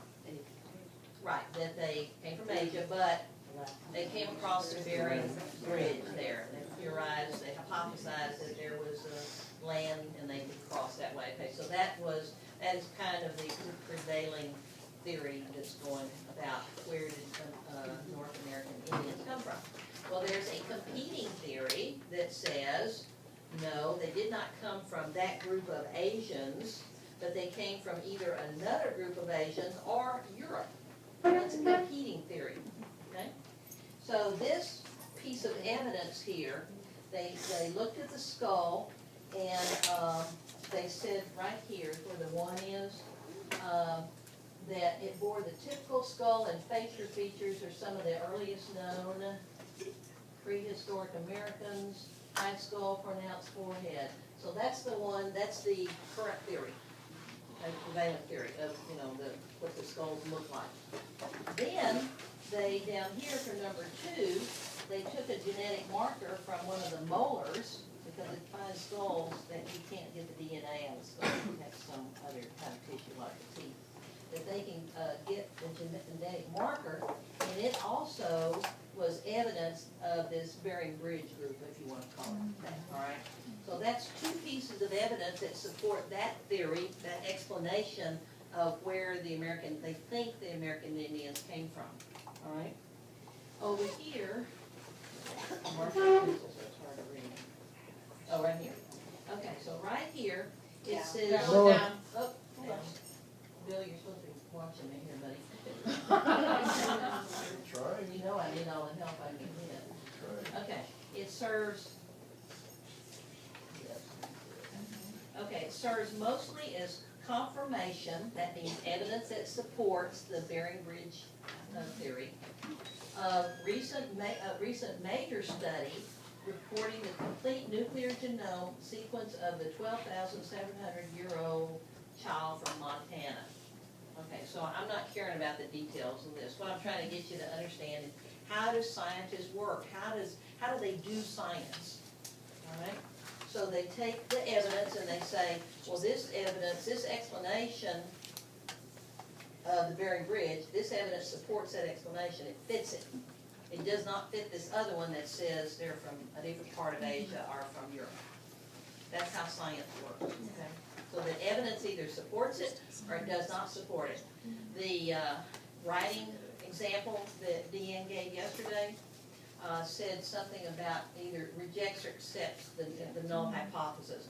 Well, that's a little bit more, that's a little higher level than you need to go with students because they don't understand testing the null hypothesis and all that. So if you just use the kind of language I'm telling you about, that your evidence either supports your hypothesis that they're testing or it does not support it. That's the easiest way for them to understand theory. All right, so. Wait, yes. really quickly. If you have not signed this, sign it and pass Sign it it, back. pass it back. It's not gonna let you go to lunch, doesn't get it. It's coming around. Yeah, the phone number. And the phone number is the emergency contact is coming around.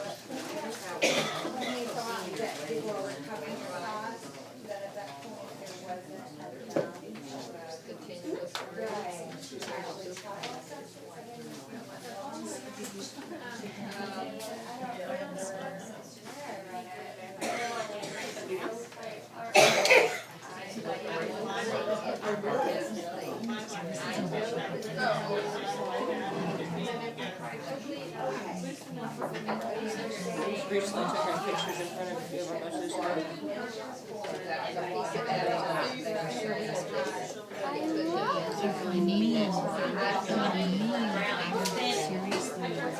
Dr. Brown. I'm coming. Okay, so, we told y'all that we learn along too. We don't know it all and we're learning too. Brownie and I have lots of conversations in the car. It's an hour's drive, y'all know that. We drive 1 hour to get here and 1 hour to go home, so we have lots of conversations. So yesterday, Brownie, you gotta do that.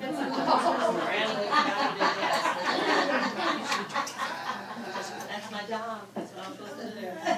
Okay, so, not yesterday, but I guess it was this morning, I could have asked Browning yesterday, but she was asleep on the way home, you know, because she gets up at 2 a.m. to get here on Monday, so. Anyway, so that wasn't a good discussion time this afternoon. But this morning, she was awake, and I said, okay, I have a question for you. And I'm gonna go back to the discussion on decimal points that was in here yesterday. I said, all right, in science, it is so ingrained in us, especially people like Patty and me, you know, been doing it, saying it for years, 2.4. So my question to her as a science teacher, is it beneficial to the students if I say 2.4 and I say with a caveat, now in math, the correct way is really 2 4/10. But in science, we tend to abbreviate things, make it more concise, so we abbreviate 2 4/10 to 2.4, but it means the same thing.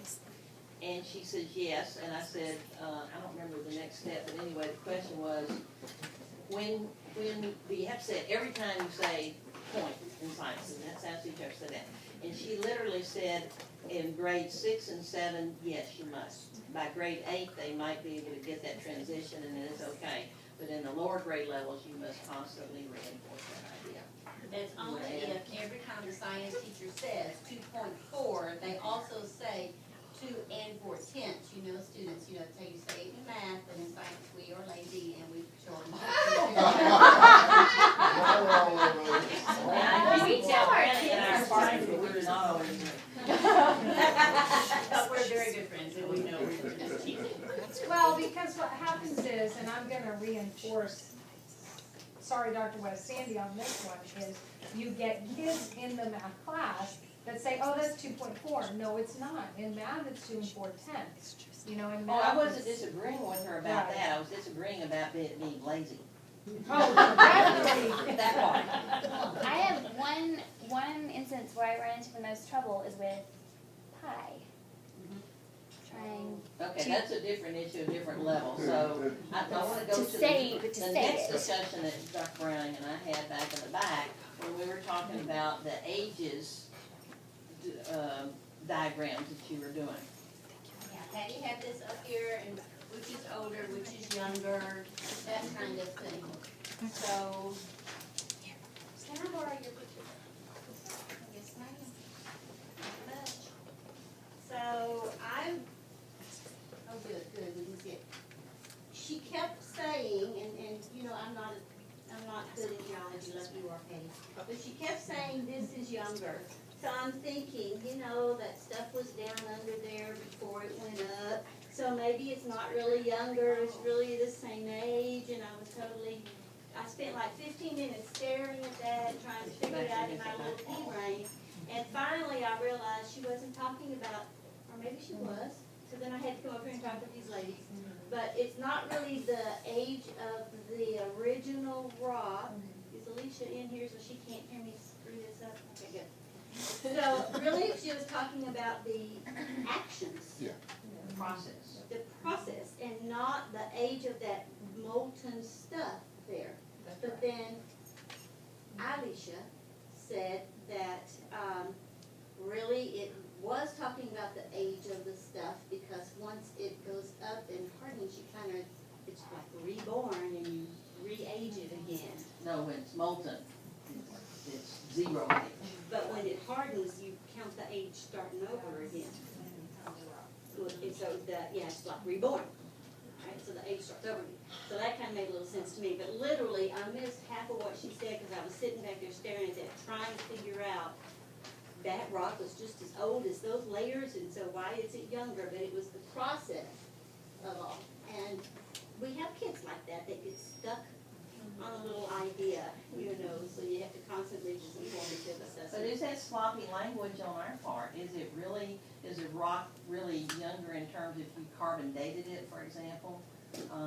Or is it the process occurred earlier? Well, I like the way the question's worded. It sequence. says the intrusion, Yes. so the intrusion is this, not But this. is it the intrusion as a verb or the intrusion as a noun? Noun. And I was Well, I don't do thinking grammar, noun. I don't know. Well, that's not grammar, that's science. It's a verb. That's the difference between what you're talking about. You're talking about process as a verb or an intrusion, Action part of it. meaning a, you know. I was thinking that. But in order for it to be a noun, the verb had to have happened. That's true, but the point is, it's not the science we're talking about, it's the clarification of language.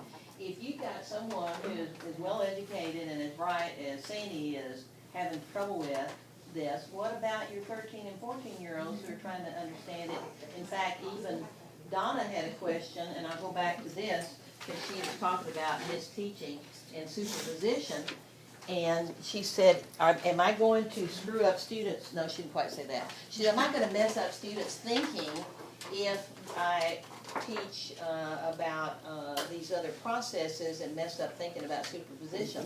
And I said, well, to me, it's talking about teaching the rule first, not the exception first. So the rule is this, that it layers, okay, like this, superposition, if you would.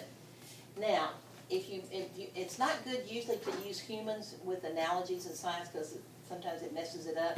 But just off the top of my head, I said, well, maybe with fifth graders, you can say, what is the rule or what's the general look of humans? Well, they have a head and they have 2 eyes and 2 arms and 2 legs, right? Okay, but are there variations on that? You know, some have curly hair or blue eyes or whatever.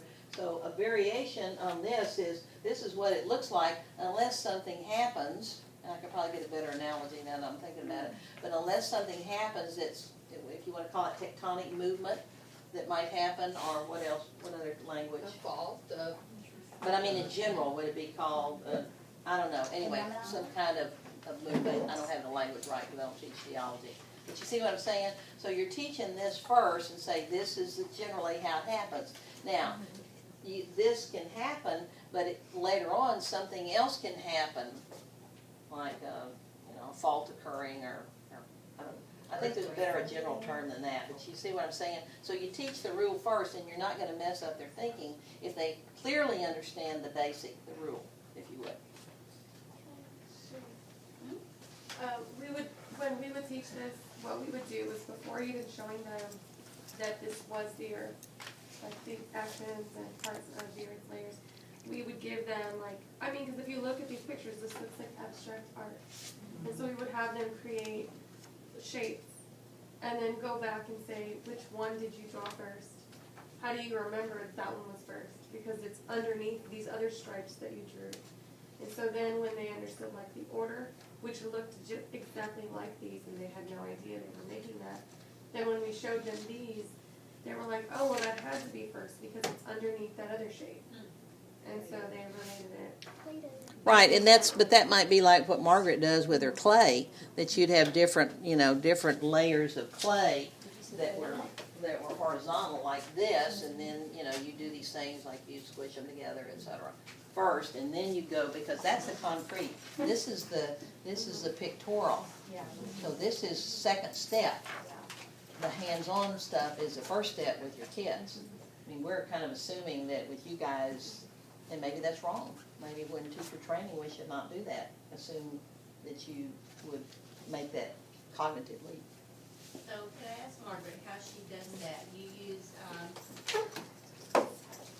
clay, like potter's clay, or? No, I think, I've never, just a modeling clay, right? Play-Doh? Modeling clay. Right, dollar store. Okay, so what do you use for your intrusion now? I haven't, I think Dr. West, you're a little confused on that, because I haven't done that for intrusions. No, I didn't say that for intrusion. I meant folding or whatever. Oh, Some folding. a process, so they get some kind of hands-on example. For example, in a strike slip, I used to have students, and this was in high school, and students, you put your hands together as tightly as you can, and then you try to move one up, and it doesn't move smoothly. It's going to, do this, and they actually feel that, and they understand this, this kind of sudden movement that can occur. Right. Just simple things like that. Yes. So what could you use for that intrusion? Well, I would think, because now as I'm thinking, as I'm sitting here, so we do, we actually get Dixie cups and we put, because we take core samples to be able to discuss, well, what do you notice about your layers, we kind of do layers of the earth sedimentary rock, and so we have the Dixie cup with the layers of, the layers of Play-Doh, so why couldn't that straw be you could push it from the bottom, you could flip your cup upside down and push it from the bottom, maybe not push it all the way to the very top, push it part way in, and then pull it out, and then you could actually take that apart and cut it in half to see what that cross-section would look like. And that could show an inclusion, couldn't that show intrusion? Inclusion, intrusion, one of those. I guess it would even be better just to drive a pencil through it. Okay. Or Straw is hollow. Yeah. Pulling stuff out, okay. A straw would be for getting a core sample. What about, I'm just guessing, what about using like a kolache or something, or some kind of donut that, the donut was made first, and then the cream was injected into it. But the donut had to come first for something to be inside of it. Get your donut. I've seen people actually use toothpaste. They insert a straw in between clay layers and they squeeze the toothpaste in. And then, Okay, wait a minute, could I hold that thought here? The discussion though that we just had about holding the donut vertical or horizontal, if you don't understand your content, you're not gonna get these little details right and mislead kids by, thinking an intrusion's gonna come in from the side, which I guess, does it ever come in from the side, or is it? Sill. Yeah, sill, but a dike's always gonna be from the bottom, yeah. So, you see what I'm saying, it's these nuances in how we teach, the materials that we use in examples, in multiple representations, not just one example of an idea or concept. And then another lab that I actually participated in was, now you make the cake, so it's 4 boxes of cake and it's different colors or layers, and as you're making the cake, you're spreading the frosting and sprinkling all the things. Oh, you're making cake, and you make cakes and you stack them together, and then, I mean, there are so many things that you can show with these layer cakes. I mean, I guess the only limit to what you can show is your creativity and thinking about how you're going to do it. But then you build these cakes, and when you put them together, you felt it, and then you frost the entire thing. And the kids explore. They can do core samples with straws, and then they cut the straw and they open it up and they see the different rock layers. I mean, there's just so many cool ways to do this that, but the toothpaste one I thought was really kind of cool because they actually like squirted it in and it went between the 2 layers. And then the only other thing that I was going to tell you is in science catalogs, and I'm sure some of you have these already, but those squeeze boxes, have you seen those where you can make the layers of the sedimentary rock and then actually show metamorphism through pressure and faulting and things like that? It's like different colored sand. Mhm. And dirt, you can use gravel, or just you can go gather it. And as you're telling the geologic story of whatever it is you're going to construct as a rock layer, that. If you will join NSTA, and this is actually their resource book, but if you join NSTA, you get on listservs, Earth Science listservs, you ask that question and you get all kind of ideas. Project Share is supposed to do something like that, but it is not as rich as NSTA is. Project Share has sample lessons and activities Right. in it. Not a whole Yeah, not just the teach, it has sample lessons in it. Well, I'm going back to our teats, for 5th grade, because I'm thinking about for me. And it doesn't really talk about, we don't discuss metamorphic rock in 5th grade. We only discuss sedimentary rock. Explore the processes that led to the formation of sedimentary rock and fossil fuels. Recognize how landforms such as deltas, canyons, and sand dunes are the result of changes to Earth's surface by wind, water, and ice. And then we're looking at alternative energies, and then how fossils, identify fossils as evidence of past living organisms and the nature of the environment at the time using models.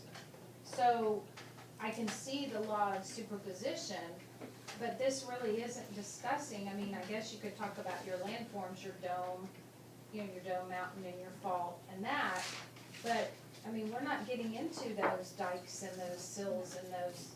No, and my purpose is just to have you be aware of. No, and I'm glad you are, but I'm just looking at this and I'm thinking of some of these activities that we probably are doing in 5th and thinking, yeah, we're not messing kids up because we're doing. Right, but the younger the grade level, the more concrete activities they need. Exactly. When you get into dikes and sills, that's a little bit more abstract ideas. One quick question, Jen. When you stack up those cake layers, do you bake things in the different layers so that they represent? You make the cakes first, and then you layer them. So I've seen people use gummy worms and those little shell candies and stuff like that. And yeah, but then as they cut, you cut a slice off of the, yeah. Okay. What's up next? Absolute dating, and then we're gonna see slides of. So it's me? It's you. Yep. So I need this, this off, because I need the blackboard. Thank you. Talk We love you though. Thank you.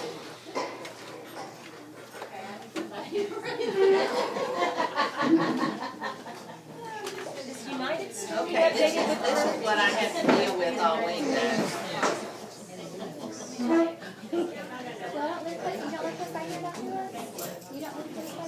Okay, just real quick, if I could have your attention real quick for this. If I could have your attention real quick. Yes, ma'am. We're just playing. I'm not sure everybody knows. Oh, I love her, I love her. Okay, we have a number line here, okay? And I have 0 here, and I have 20 here. Now, I want to talk about my grandson, because you know I have my handicapped grandson who lives with me, and I love dearly, and he is on a whole lot of medications. So I know a lot about CCs and MLs and that kind of thing.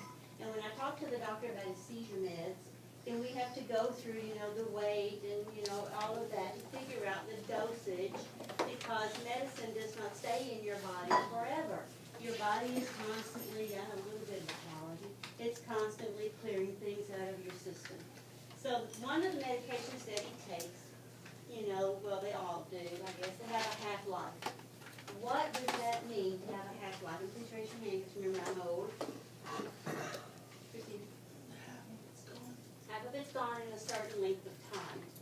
In a certain length of time. So, if this is some kind of medication, and this is 20 cc's, okay, that's 20 cc's, 20 ml, then in a certain length of time, half of this is gone. So how much is still there? 10 cc's, which is about right here, right? All right, and if I don't give him any more medication, his body's still clearing. After a certain length of time, half of that is gone. So how much is there now? 5 cc's. All right. So I'm still forgetting to give him this medication because, you know, I'm a horrible mother. So now how much is there?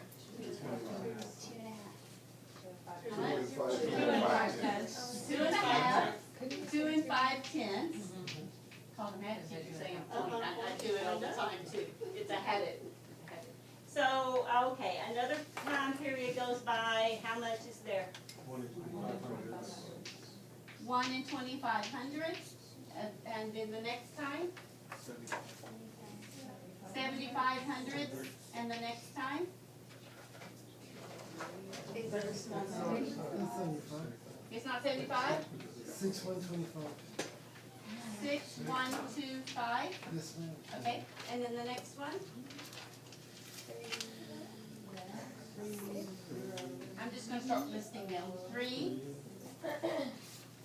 6, 3, mental math. 30625.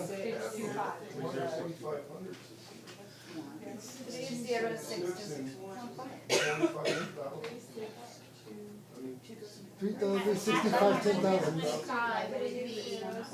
3065 10,000. Alright, so what's my next digit? 0. Thank you, and then what? 6, 2, 5. Alright, next? Smaller. 1,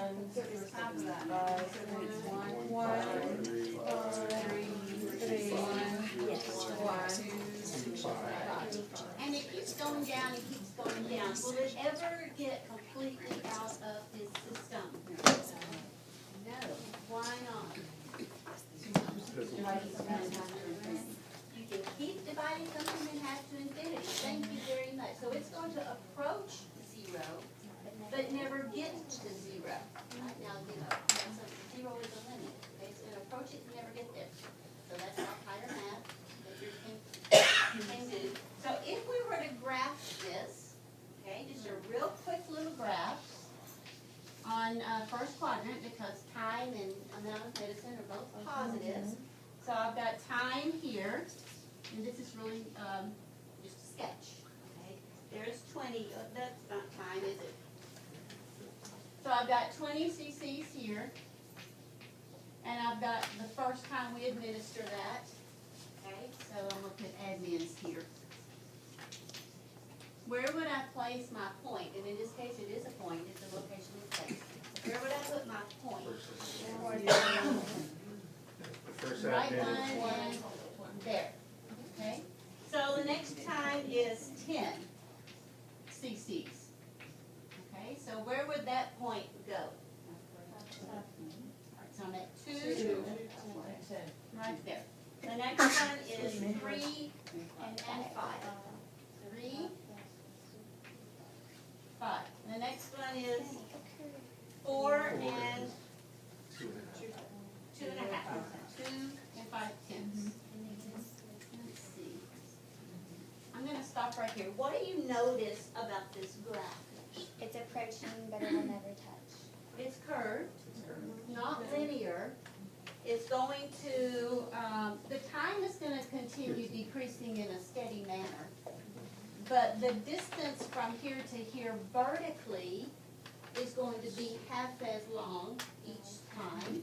So it's going to flatten out sort of like this, and it will never reach 0. Okay, it'll get closer and closer and closer and closer, but never reach it, okay? So this is exponential decay. Exponential decay. If you were to write the equation for this, it would have an exponent in it. We're not going to worry about writing that equation right now. But if we were to write the equation, it would have an exponent in it. It's not quadratic. It's not cubic, you know, like this, but it is exponential. Okay, exponential decay. You can also have exponential growth when they used to give you interest on your savings account. Used to, right? So I just wanted you to realize that in exponential decay, it has a limit that you're approaching, you're going to get there, and it is a curve like this. In science, Patty, do you call this a J-curve? Yes, I think so. In science, they sometimes call this a J-curve. In math, if you said a J-curve to a mathematician who does not talk to a scientist, they would not have a clue what you're talking about. Because we call that an exponential function. Okay, exponential, meaning it has an exponent somewhere in the function, okay, which we're not going to try to figure out right now. So, Patty is now ready to discuss something that involves a J-curve. That was fun. So, should I not erase this? You may erase anything you want. Y'all all took notes, right? Good. Since we're limited board space in here.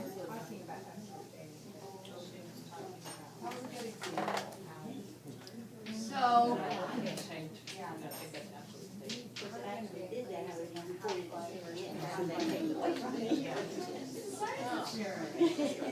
I'm a great artist, right? So, this is a dinosaur. And that dinosaur is eating. And he is eating,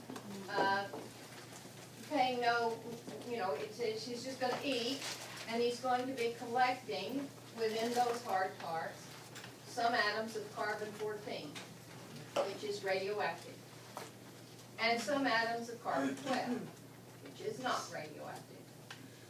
And so carbon-14 has a half-life of 5,700 years. Okay? So, the dinosaur dies.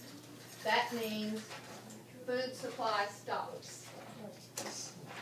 Closed system, no more's coming in.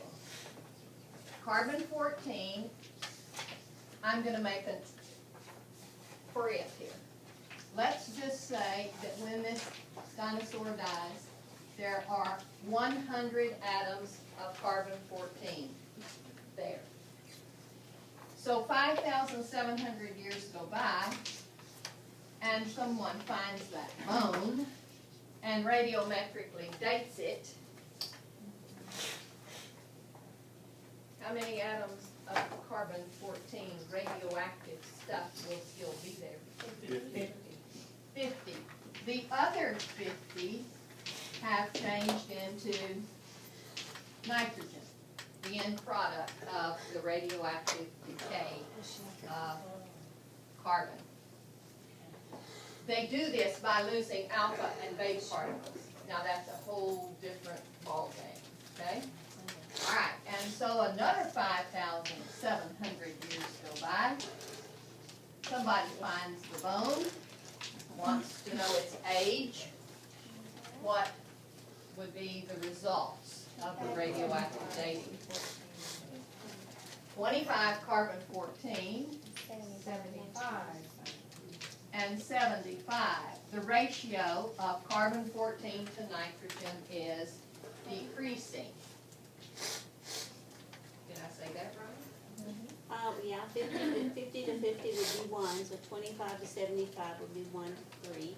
Okay, all right, and so they can look at that ratio and count back to how many half-life periods that bone has been there to date that bone. So if you find it here, that dinosaur actually died how many years ago? 7,400 years ago. Okay, now that's absolute dating. So up here on my timeline, these are some of the rocks you're going to collect on your field trip, and it says right here that this Valley Spring gneiss is the oldest rock you're going to get on your field trip.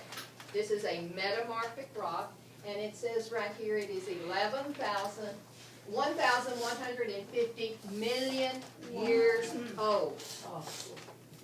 Okay? Now you have a flow chart in your road log that will tell you all that. And as I move down here, this is Cretaceous. This is all the way right here. Okay? So these are arranged in sequence according to their dates. Numbers, where they have been radiometrically dated. Okay? That's different than relative dating. Right? That's as much as I intend to do unless you have a question, comment, whatever. I do have one question. One question. How do they know that the half-life, the 5,700 is the half-life? How do they know that? They are obviously not looking over those kind of periods of time, but it is a hypothesis. It is a explanation of how it, in a shorter period of time, how much would be found.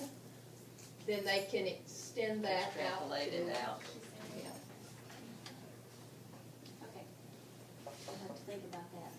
Well, They take a regular, when an animal dies, they analyze how much carbon 14 and carbon 12 are in. Yeah. And then they're just gonna, like Patty said, they're just gonna analyze a small part of it and then just Project it out. carry it out using mathematics. Right. Go in and figure out, and they use the term half-life instead of being a quarter life or a third of a life. They just pick that term and carry it out for how much till you lose half of that amount, and then So they do test it for for some they have a time, baseline. Yeah, for some years, Right. and then extrapolate that from the data. Right. Okay, thank you. Yes. If we didn't have the date, today's date, when we were doing the carbon dating, would then it be relative because we're just able to know that this one's older than this one, but not be able to put a specific date on it? But because we're doing it today, on today's date, we can backtrack it? I'm not sure I understand the question. There's when they do this, it's not set 5,700 years plus or minus, because there can be some variance. And so it's not gonna be exactly 5,700 years half-life. I think he was asking, what is relative dating as compared to that? Yeah, what is the Is it absolute because we know today's date and we're backtracking 570 years from today's date and giving it that date? But if we didn't have today's date and just said this had been done in the past sometime without a date, then it would be relative because I would know this is older than this relative to this, but not not know a specific date? Numbers aren't attached with relative dating, you're just looking at the layers of stratification, I guess, and you're seeing, well, at the bottom, this has to be older, as opposed to this where you have actual numbers attached. Yeah, you may not know if time didn't exist anymore, you'd still have those numbers attached that this far away from no date today, you still have those numbers attached. You see what I mean? As opposed to relative dating where you're just looking and saying this came first. And you can see like in fault lines, they have to line it up and figure out what was about the same time period. You're just looking and not attaching numerical figures to it. So if I can attach a numerical figure to it, then it's absolute data. That's right. That's Even if I my don't know the actual date that it happened. That's right. So Christina had a comment. Or several? Well, yeah, there's a, I may be messing them up, but the way that I look, that we talk about relative versus absolute with eighth grade is, because they all wanna attach a date to everything. And so the way that I was looking at it with them is like, because that is one class of our middle school, I could relatively put them in order based on the month of their birth as to who is younger and who is older within my class at that time. But if I wanted to look at absolute age as to who is the youngest and the oldest in the entire middle school, I'd have to have their birth month, birth date, and birth time. Do you know what I mean? I'd have to be very, very specific. But if I just wanted to be relative, like, okay, you're the youngest in this and you're the oldest, I could just use and compare within that small little grouping based on that one characteristic. I don't know that I'm just necessarily wondering, helps or not. could I have absolute date within relative date? Could I not know the time frame, but say, this one happened 5,000 years before this, so here's an absolute time frame, but I don't know when it happened in general, I just know this happened before this. So here's relative dating, but within this relative dating, I know specifically that this layer happened 5,000 years before this layer. And So I have if you were using data from both absolute radiometric dating, then you could do that. Okay, so you could, okay. You could narrow it down, you know, to at least a range, yes. I think it's also important to know that the older something is, the less reliable the carbon dating is. That's right. The younger something is, carbon dating is more relevant and you can get better data. Like, it's really important in archaeology. The carbon dating is very important in archaeology, but if we're talking about Precambrian rocks, not that they include any fossils, you just don't know, and that's why we use the relative dating. The older things are, the more important the relative dating is. And we also use things that have a half-life that is much greater than 5,700 years for rocks like this. They use uranium for those very old things. Okay. The carbon is used for the fossil record, just this last 60 centimeters right here. That's the fossil record, the parade of life, we call it. Okay, and so you have a special treat. Bill and Sherry have gone on the field trip before, and they're going to show you some slides, and they're going to talk to you, I hope, about 2 activities that they have done with information from the site that they're going to show you some slides from, okay?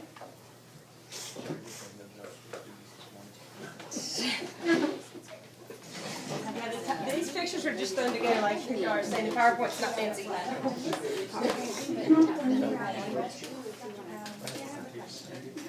If anybody needs to go to the restroom, do so quickly while they're figuring this out.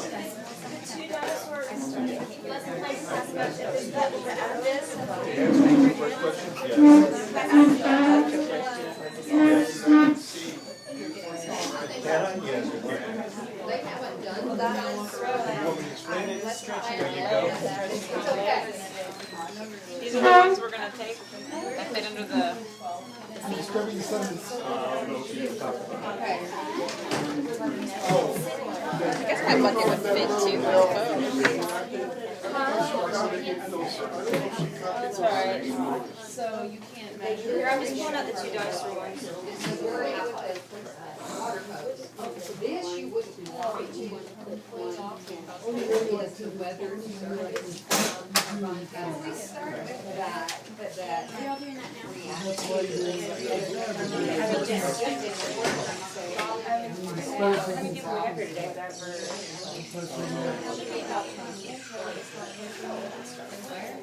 I'll run down and get this. I think we're just gonna show this too. So this is our on, and you were able to put the dust. Well, pass it out to the picture first. Did you pass this out? I just showed it. Well, I just Silly, I was just trying to write something in quick, because I was confused by your number line, where you get bigger points. Right. But when you teach. Okay, I was gonna show Patty this. Start at the. Not that we won't keep that right now.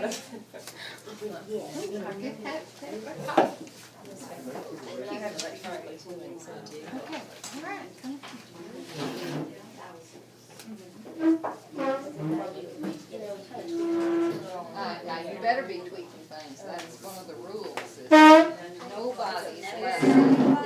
Okay, that's what I didn't, because they say number line. Pick up stuff somewhere. Okay, a place value.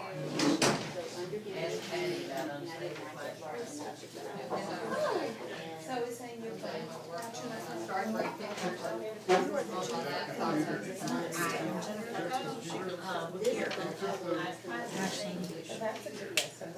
Yeah, on that list of So you don't put it on a line at all? emergency contacts, she would have a problem to do it after state who those people are. But someone's last name is January. Like, call them by January. We're not gonna have any emergency.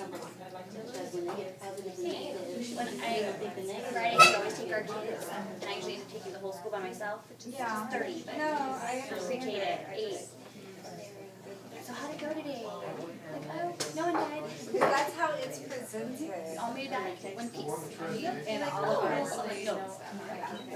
that's a good day. I've seen some. You're not gonna get into the details. No, we put it out there. One piece, one died. Not like my poor spacing. Always my one. You know, Number one roll. they do that on a line, and they're decimal this way, and numbers are this way. Oh, down in town? No, but if you have Play-Doh. So I just hate. Don't put it in Yeah, I don't know. Lucian, we need some help setting up the data projector, it's not connected. Coming to 243.